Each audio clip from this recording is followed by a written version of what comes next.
जिस लाइब्रेरी की कुर्सी पर आप अभी बैठे हैं वहां कल कोई और बैठेगा। लेकिन क्या आप चाहते हैं कि जब रिजल्ट आए तो उस लिस्ट में आपका नाम हो? अगर हाँ, तो ये थकान उस सफलता की छोटी सी कीमत है। जब पूरी दुनिया सो रही होती है या बहाने बना रही होती है, तब आपकी ये खामोश मेहनत ही शोर मचाने वाली सफलता की नींव रखती है। याद रखना, सफलता का रास्ता उन्हीं गलियों से होकर गुजरता है जहां हार मानने का मन सबसे ज्यादा करता है। अकेले बैठकर पढ़ना कोई सजा नहीं है, बल्कि खुद को भीड़ से अलग करने की एक प्रक्रिया है। आज की ये बोरियत कल की शानदार लाइफ की गारंटी है। अगर आप आज खुद को नहीं घिसेंगे तो कल दुनिया आपको घिस देगी।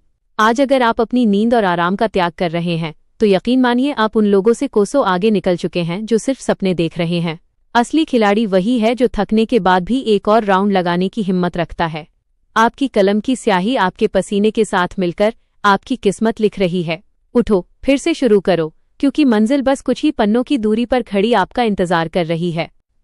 एक प्रथम श्रेणी व्याख्याता बनना केवल एक सरकारी नौकरी पाना नहीं है, बल्कि यह एक तपस्या है जिसे आप राजनीति विज्ञान के जटिल सिद्धांतों के बीच हर दिन जी रहे हैं। जब आप लाइब्रेरी की उस मेज पर झुककर अंतर्राष्ट्रीय राजनीति के समीकरणों या भारतीय संविधान की बारीकियों को समझते हैं, तो आप केवल परीक्षा की तैयारी नहीं कर रहे होते, बल्कि आप अपने आने वाले 40 सालों के सम्मान और प्रभाव की नींव रख रहे होते हैं।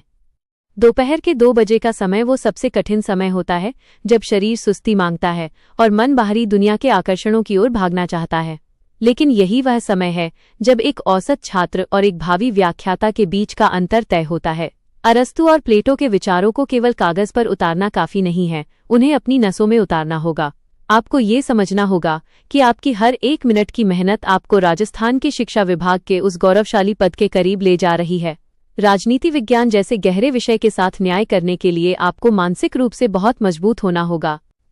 अक्सर पढ़ते पढ़ते दिमाग एक ऐसे बिंदु पर पहुंच जाता है जहां शब्द धुंधले लगने लगते हैं और ध्यान भटकने लगता है। उस समय हार मानकर किताब बंद कर देना सबसे आसान विकल्प होता है। लेकिन क्या आपने कभी सोचा है कि जब आप हार मान रहे होते हैं, तब आपके जैसे ही हजारों और प्रतियोगी उसी उत्साह के साथ पढ़ रहे होते हैं? प्रतियोगिता का असली अर्थ यही है कि जब सब थक जाएं, तब भी आप चलते रहें।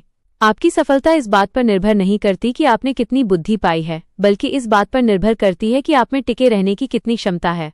लाइब्रेरी की वो शांति आपकी सबसे बड़ी ताकत है। यह सन्नाटा आपको खुद से मिलने और अपनी कमियों को दूर करने का अवसर देता है। एक व्याख्याता का पद गरिमा और ज्ञान का प्रतीक है। उस गरिमा को पाने के लिए आज की इस थकावट को सहना ही होगा। आपके पास खोने के लिए कुछ नहीं है, लेकिन पाने के लिए पूरा आसमान है। अपनी पढ़ाई को बोझ मत समझिए, इसे एक अवसर समझिए कि आपको समाज और राजनीति की उन गहराइयों को जानने का मौका मिल रहा है जो आम लोगों की समझ से परे हैं। जब आप तुलनात्मक राजनीति या लोक प्रशासन के अध्यायों को पढ़ते हैं, तो आप एक ऐसी दृष्टि विकसित कर रहे होते हैं जो कल आपके छात्रों का भविष्य संवारेगी। क्या आप उस दिन की कल्पना कर सकते हैं जब आप पहली बार क्लास में कदम रखेंगे और छात्र आपको सर कहकर संबोधित करेंगे? उस एक पल की खुशी के लिए आज के ये थकाऊ घंटे बहुत कम हैं। आपकी मेहनत का हर कतरा आपके माता पिता के उन सपनों का कर्ज चुका रहा है जो उन्होंने आपकी आंखों में देखे थे। उनके संघर्षों के सामने आपकी ये दोपहर की थकान कुछ भी नहीं है। वे लोग जो आपकी असफलता का इंतजार कर रहे हैं, उन्हें जवाब देने का सबसे अच्छा तरीका आपकी खामोश सफलता होगी। इसलिए इस आलस्य को त्यागें। अपनी आंखों पर थोड़ा ठंडा पानी डालें और अपनी रीढ़ की हड्डी को सीधा करके बैठें। आपकी एकाग्रता ही आपका सबसे बड़ा हथियार है।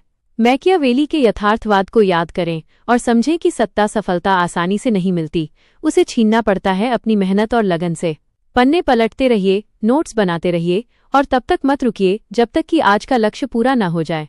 आपकी मंजिल बस कुछ ही महीनों की दूरी पर है और वो मंजिल आपको एक नया जीवन देने वाली है। याद रखिए, इतिहास पढ़ने वाले नहीं, बल्कि इतिहास रचने वाले हमेशा संघर्ष की आग में तपकर निकलते हैं। आप एक विजेता हैं और एक विजेता कभी मैदान नहीं छोड़ता। राजनीति विज्ञान के महासागर में जब आप गोता लगाते हैं, तो हर गोता आपको सत्य के करीब ले जाता है। शक्ति संतुलन की तरह अपने जीवन और लक्ष्य के बीच संतुलन बनाइए। आज का आपका ये एकांत कल की आपकी सार्थकता बनेगा। आप केवल एक अभ्यर्थी नहीं हैं, आप एक विचार हैं जो कल हजारों मस्तिष्कों को प्रज्वलित करेगा। जब आप थकने लगें, तो संविधान की प्रस्तावना के उन शब्दों को याद करें जो न्याय और समता की बात करते हैं। अपने साथ न्याय कीजिए और अपनी मेहनत को समता के उस स्तर पर ले जाइए जहां सफलता मिलना निश्चित हो जाए। ये संघर्ष ही आपको वो चमक देगा जो एक लेक्चरर के चेहरे पर होनी चाहिए। किताबें आपकी सबसे अच्छी दोस्त हैं और लाइब्रेरी का ये कोना आपका युद्ध क्षेत्र। इस युद्ध में आपका मुकाबला किसी और से नहीं बल्कि आपके कल के थके हुए स्वरूप से है। हर बीतता मिनट आपको एक बेहतर विद्वान बना रहा है। उठिए, अपने अंदर की उस सोई हुई आग को फिर से जलाइए। ये दोपहर का सूरज ढल जाएगा, ये थकान मिट जाएगी, लेकिन जो ज्ञान आप आज अर्जित करेंगे वो जीवन भर आपका साथ देगा। आप राजस्थान के भविष्य के व्याख्याता हैं और एक व्याख्याता कभी अपने संकल्प से पीछे नहीं हटता। याद रखिए, जो रुक गया वो खो गया और जो थकावट को चीरकर आगे बढ़ गया वही शिखर पर पहुंचा। आपकी कुर्सी, आपकी किताबें और आपका ये जुनून, यही आपकी असली दौलत है। इसे व्यर्थ न जाने दें। वापस अपनी एकाग्रता के केंद्र में लौटें। आपका लक्ष्य पुकार रहा है, आपका भविष्य आपको देख रहा है। पूरी शिद्दत के साथ फिर से लग जाइए। जब मन पूरी तरह से हार मानने लगे और शरीर साथ न दे, तब अपनी आंखें बंद करके उस पहले दिन को याद कीजिए जब आपने व्याख्याता बनने का सपना अपनी आंखों में सजाया था। वो सपना किसी के दबाव में नहीं बल्कि आपकी अपनी पसंद था। राजनीति विज्ञान का छात्र होने के नाते आप जानते हैं कि व्यवस्था रातों रात नहीं बदलती, उसके लिए निरंतर प्रयास और धैर्य की आवश्यकता होती है। आपकी ये पढ़ाई भी एक ऐसी ही व्यवस्था का निर्माण कर रही है जहां आने वाले समय में आप सिर्फ एक व्यक्ति नहीं बल्कि एक संस्था के रूप में जाने जाएंगे। क्या आप जानते हैं कि एक शिक्षक की आवाज में जो दम होता है वो उसकी बरसों की तपस्या और एकांत में बिताए गए इन्हीं थकाऊ घंटों से आता है। लाइब्रेरी की उस मेज पर पड़े आपके नोट सिर्फ कागज के टुकड़े नहीं हैं, वे आपके संघर्ष के दस्तावेज हैं। जब आप मार्क्स के द्वंद्वात्मक भौतिकवाद को पढ़ते हैं या हॉब्स के सामाजिक समझौते को समझते हैं, तो आप केवल परीक्षा पास करने के लिए नहीं पढ़ रहे बल्कि आप मानवीय स्वभाव और सत्ता के संघर्ष को समझ रहे हैं। आज आप खुद से एक समझौता कीजिए कि चाहे कितनी भी थकान हो, चाहे मन कितना भी विचलित हो, आप अपनी जगह से तब तक नहीं उठेंगे जब तक कि आज का निर्धारित अध्याय पूरा न हो जाए। सफलता कोई इत्तेफाक नहीं है, ये एक चुनाव है और आज आप थकान के बजाय मेहनत को चुन रहे हैं। सोचिए उस दिन के बारे में जब गांव या शहर की गलियों में ये खबर फैलेगी कि आप राजपत्रित अधिकारी, गेजेटेड ऑफिसर बन गए हैं। उन लोगों की आंखों में उठने वाले सम्मान को देखिए जो आज शायद आपकी काबिलियत पर शक करते हैं। आपके कंधों पर जो जिम्मेदारी आने वाली है उसका प्रशिक्षण आज इसी लाइब्रेरी में हो रहा है।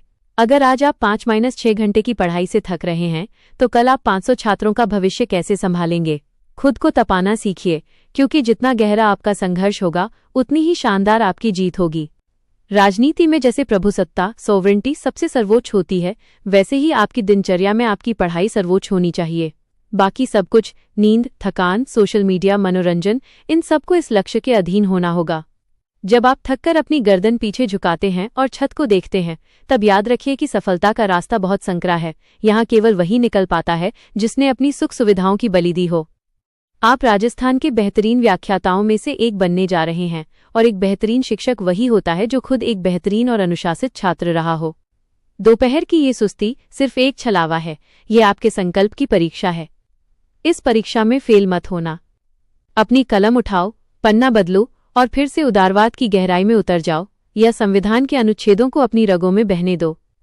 आपकी मेहनत का एक एक पल स्वर्ण अक्षरों में लिखा जाएगा जब आप कॉलेज या स्कूल के उस पोडियम पर खड़े होकर भाषण देंगे। खुद को कम मत आंकिए। आप में वो क्षमता है कि आप न केवल अपना बल्कि अपने पूरे परिवार का इतिहास बदल सकते हैं। उठो, एक लंबी सांस लो, थोड़ा पानी पियो और अपनी किताबों से कहो कि मैं अभी हारा नहीं हूं। आपकी मंजिल आपका रास्ता देख रही है। राजस्थान लोक सेवा आयोग का वो गेट आपके लिए तभी खुलेगा जब आप आज इस लाइब्रेरी के दरवाजे को अपनी मेहनत से खटखटाएंगे। संघर्ष ही जीवन है और आपका संघर्ष आपकी सबसे बड़ी पहचान है। अंतिम लक्ष्य तक डटे रहिए। राधे राधे।